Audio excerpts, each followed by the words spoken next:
tu viens de te faire un lumbago, c'est cette douleur et ce blocage qu'on ressent en bas du dos. Dans ce cas-là, le meilleur traitement, c'est de bouger. Et pour ça, il y a 2 bons exercices. Le premier, c'est le bird dog, où tu vas venir ici, à 4 pattes.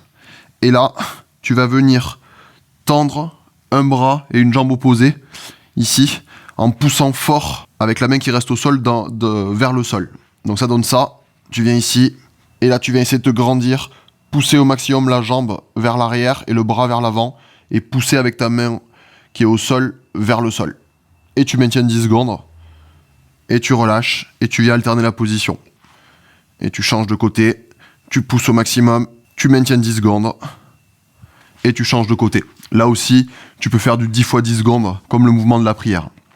Et dernier exercice que je te conseille, c'est le Jefferson Curl. Donc là, tu peux prendre un poids. Ici, moi, j'ai un kettlebell, mais si à la maison, t'as pas de poids, tu peux faire avec une bouteille d'eau, par exemple. Et là, ici, le but, ça va être de progressivement enrouler chaque étage vertébral en partant des cervicales jusqu'au lombaire et ensuite venir se redresser. Souvent, ce qui fait peur dans les lumbagos, c'est justement de venir se pencher en avant. Et le but, ça va être ici, justement, de mobiliser ça et de lever cette appréhension en même temps qu'on renforce très légèrement. Donc ça donne ça. On se tient droit au début, on relâche bien ses épaules et on vient enrouler. D'abord au niveau cervical, puis au niveau thoracique. Donc on imagine vraiment les vertèbres s'enrouler l'une après les autres.